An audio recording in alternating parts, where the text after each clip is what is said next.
France Football répond. Vinicius a été blessé par Bellingham et Carvajal. Le rédacteur en chef du journal français donne les clés de la défaite du Brésilien. Le Real Madrid s'est mis en colère lundi après-midi, réalisant que Vinicius Junior n'avait pas remporté le ballon d'or qu'il tenait pour acquis. De Valdebebas est venue une lamentation adressée à France Football et une phrase dure. Le ballon d'or cesse d'exister pour nous. Après le gala, le rédacteur en chef de la publication française a répondu à la télévision L'Équipe à propos de cette plainte et a donné quelques indices sur les raisons pour lesquelles le Brésilien a succombé lors du vote face à Rodrigo Hernandez.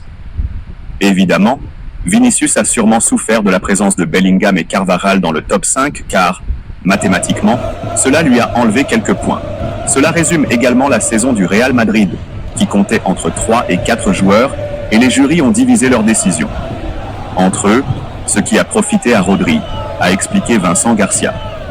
À propos de cette conversation après laquelle le Real Madrid a compris que Vinicius n'avait pas gagné le ballon d'or, il révèle « J'ai eu beaucoup de pression de la part du Real Madrid, mais, comme c'est le cas avec d'autres clubs, j'ai toujours été clair, juste, et peut-être mon silence les a poussés à bout. Mais c'était comme avec les autres. J'ai été très désagréablement surpris par son absence. C'est pourquoi il regrette que le club blanc parle de tromperie. Nous avons été très clairs avec eux et avec tous les autres clubs. Cette année, le vainqueur et le vainqueur n'allaient pas être prévenus.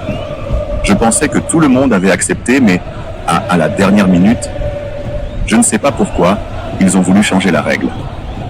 Quand le Real Madrid a pris sa décision, je ne suis pas sûr qu'il n'y ait pas eu de déception.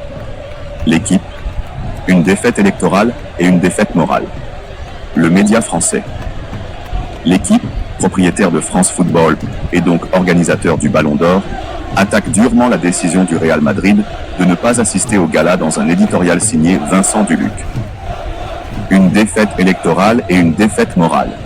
Tel est le titre d'un article dans lequel Duluc écrit « Le Real Madrid, qui n'accepte pas que le vainqueur ne soit pas connu d'avance, ni que ce ne soit pas lui, a fini par refuser de venir la rumeur de la défaite de Vinicius, prenant en otage ses autres vainqueurs, Carlo Ancelotti et Kylian Mbappé, notamment. » Et le média français enchaîne avec une autre phrase tout aussi dure. Le club madrilène a choisi, sans classe, de piétiner cette valeur du sport qui consiste à respecter ses vainqueurs. Carlo Ancelotti, ballon d'or du meilleur entraîneur du monde, champion de la Ligue et de la Ligue des Champions, il culmine sa carrière de rêve avec ce prix, mais ne le récupère pas lorsqu'il est absent du gala. Carlo Ancelotti possède une boîte à trophées inégalée dans l'histoire du football. Si en tant que joueur il s'est déjà constitué une collection enviable, son palmarès en tant qu'entraîneur ne trouve aucune concurrence. À ses 5 titres de Ligue des Champions et à ses titres de champion d'Espagne, d'Italie, d'Angleterre, d'Allemagne et de France, il ajoute désormais une récompense unique qu'aucun autre entraîneur ne peut se vanter d'avoir à son actif. Le premier ballon d'or pour le meilleur entraîneur du monde.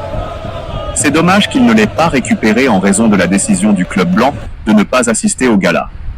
Sa saison 2023-24 lui a valu un trophée qui, pour la première fois, finit entre les mains d'un entraîneur. Champion de Ligue et de Ligue des Champions, Carleto culmine une carrière de rêve avec une reconnaissance qui l'élève à l'Olympe des bancs.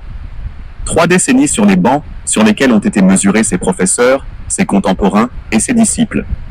Plusieurs générations d'entraîneurs, chacun enfant de son temps et avec son propre style, qui applaudissent désormais Ancelotti et le reconnaissent au sommet de son métier.